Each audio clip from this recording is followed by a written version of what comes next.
This video we're going to do today is basically when you're researching forcible entry doors. We want you to know just what our door does. We're going to gap it. Points up, I'm going opposite the point. Drive it. It's no doubt the best door on the market. Head down, drive it in. And you'll find out why. Crush it, show you how the door works, and a lot of good things with it, all right?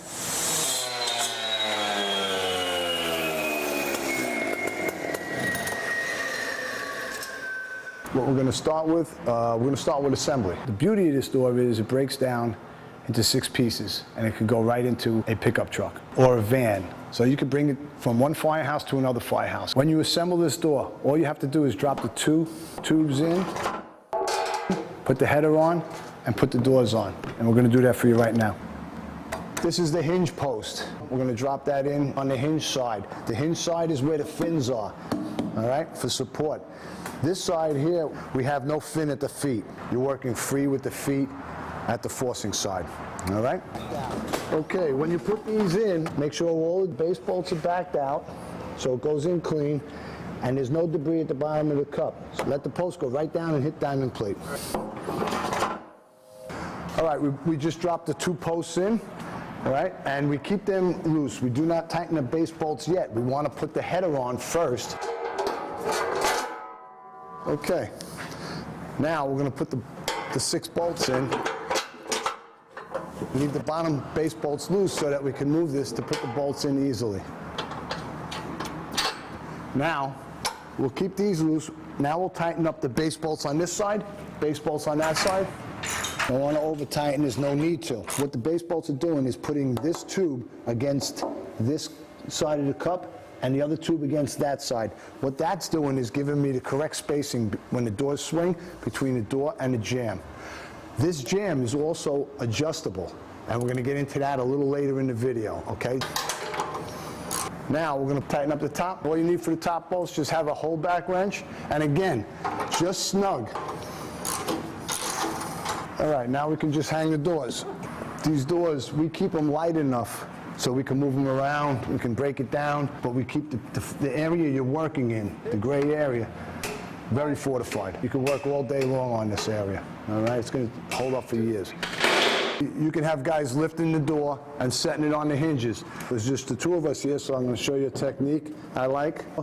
All I do is put it on that hinge, grab both sides of the door. I'm going to set it here, and he's going to drop the top pin in. Very easy, right? Keep your feet out from underneath. Beautiful. And the bottom pin, boom.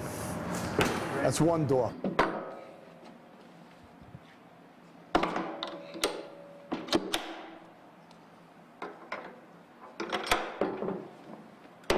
There we go, 2 doors. All right, we have both doors hung now. I want to show you also a feature for mimicking private dwelling jambs. All right, this is your metal jambs, okay? Commercial and apartment buildings. For the private dwelling, though, you're going to have a wooden jamb with a wooden doorstop, right? What we got here is 3 3/4-inch plywood, 6x8. 5/8-inch holes. We have a template for that to show you where to put the holes. Mimics a private dwelling jamb. It's going to plop in like that, and we're going to put the bolts in, okay? I want to show you something too. After you've chewed this up, let's say 25 guys have been spiking and it gets really chewed up pretty good. The spike is going to go, it's not going to bottom out. You're not going to ruin the point on your Halligans. It's going to go into nothing. This is cut out so it goes into nothing. Also, these holes on the inside are made bigger so that we don't have to thread it through anything. It's a quick feed right out the back. Also, what these are going to do, they're going to lock in on a safety plate. What the safety plate is for is when guys are spiking, if they were to miss, you got another 5.5 inches to hit. And to tighten these up, all you're doing is using a 9/16-inch socket and you're pulling it right into the wood. Simple as that, guys. And that makes it nice and solid. Door's set, we got a light resistance in, plywood nice and snug in there. We're going to take a spike and we're going to pop. Okay? All right, that's it. Door's complete, everything's put together, and all we used was this. 3/4 inch socket, 9/16 for the spike block, and for our cutting station accessory.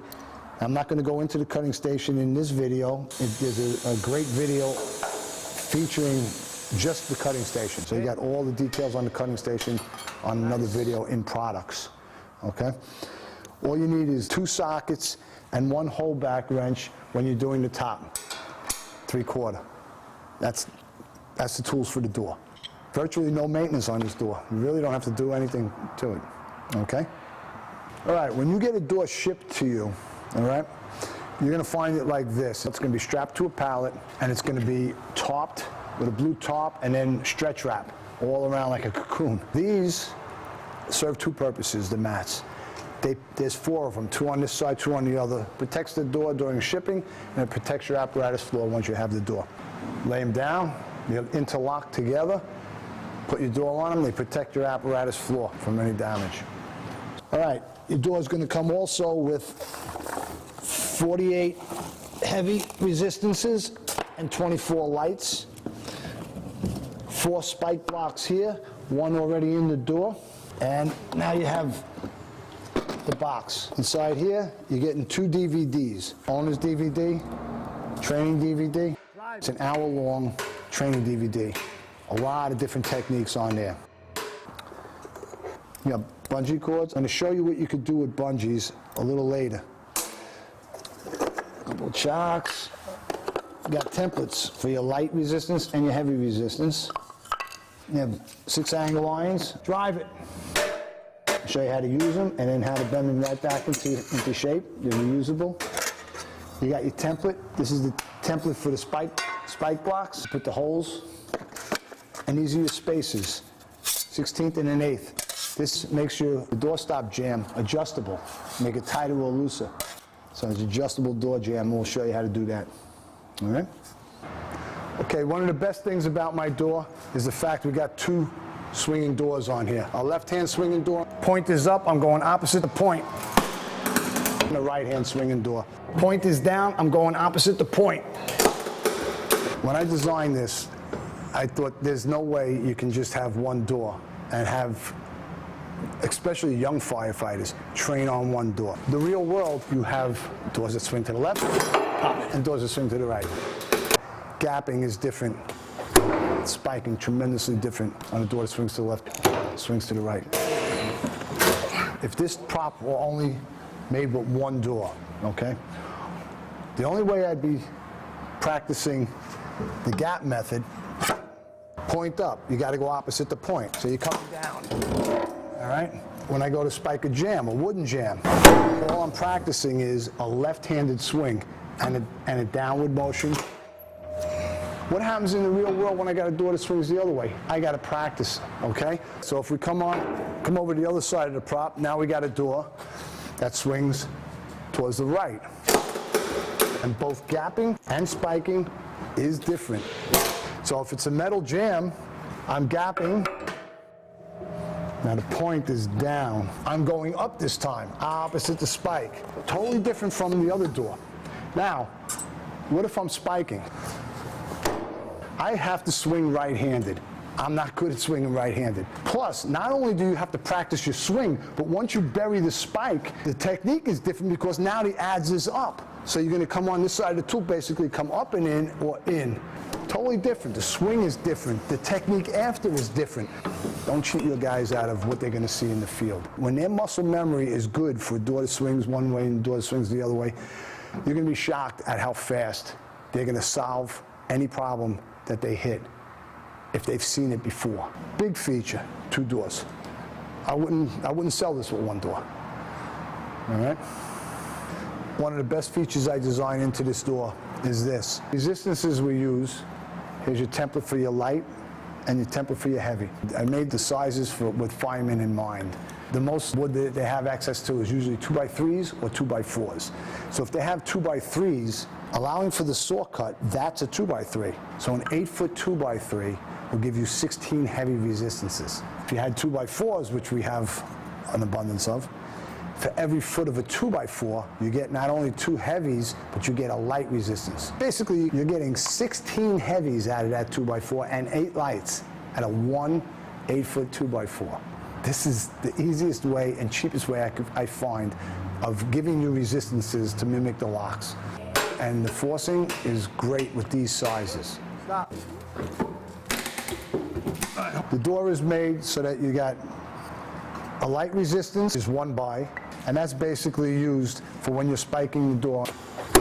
You're popping light resistances mimicking private dwellings. The heavies go in this area and are used for when you're gapping or you're doing 2-man forcible entry. Drive it. When you're gapping, you put this chock in, it puts it up against the door stop on the other side. I'm going to gap it. Points up, I'm going opposite the point. That way it's set for gapping. It's just the way you're going to meet a door, up against the door stop. Okay, you can gap it, crack it. Once you've taught guys gapping, right, they know how to gap, you could say, hey guys, you're going to do 2-man now. You take the chock out and you give them the gap. Now force 2-man. So it's your option. You can have them actually gap it, point this down, going opposite, going up. And then force 2-man. Stop. Okay. Or pull the chock out, give them the gap, and that way they're forcing, they're learning the technique of 2-man forcing off a full piece of unbroken wood. Drive it. Stop. Stop. All right, one other thing you can do, if the wood is cracking easy for you, it's a little dry, you can double them up. You can put the light and put the heavy, and when you do that, drop a chock right in between the two of them and force the door. Now you're looking at a lot more resistance too. Of course, you can do opening out on either door also. Put a heavy in, drop a chock in, flushes up nice. So it's nice and tight seam there. You got a guy drive you in, and you're going to force out. So you hit the door stop, crush down. It's like you're crushing the real door. All right, Michael, drive me in. Hit all the way in. All the way in. Drive it in. Drive it. I'm going to force out. Okay.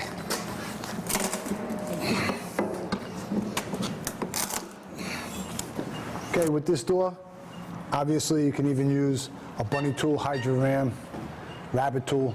It's your option, all right? It's a nice design. Also, another nice feature of the door, we can address what's out there in the real world, angle iron over the locking mechanisms. In my old area where I worked, we saw this probably 50% of the times on the doors. And it's simple. You see the holes here? On either door, you can put it on. You put it through, and then you wing nut the back. Leave it loose, let it play by the door stop, and then tighten it up. And if you're going to put a chock, I'll show you. When you have your angle iron on, you're going to have wing nuts out here. You want to put the chock, when you have a wing nut here, just put it to the side of the wing nut like that. And now it's up against the door stop on the inside. Now I got angle iron mimicking what you see in the field, where it's attached to the door, just like in the real world. Hit, drive it. Guys have to do it, prove it to themselves, just to know when they see that angle iron on the door, they're going to take matters into their own hands, all right? Beautiful, beautiful. After we forced this door with the angle iron gets slightly bent in a couple of ways. You see the fork marks, and it gets bowed in the back. I'm going to show you how we use it over and over. We're going to straighten it right out. You lay it down like a V for victory, and you hit both sides of the angle iron at the same time with the axe head. That straightens out the back. Now, for whatever fork marks are in there, wherever the fork marks are, you put it to the indent in the concrete and just tap it out like a blacksmith. And you know what? We use it on the next training. All right, and you got 6 brand new pieces, they'll last you forever.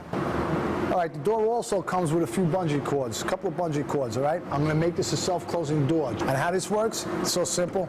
You just set it through here, hook it on, come around, and hook it back on there, and then take a chock, drop the chock on to get it up against the doorstop on the other side. It's a self-closing door now.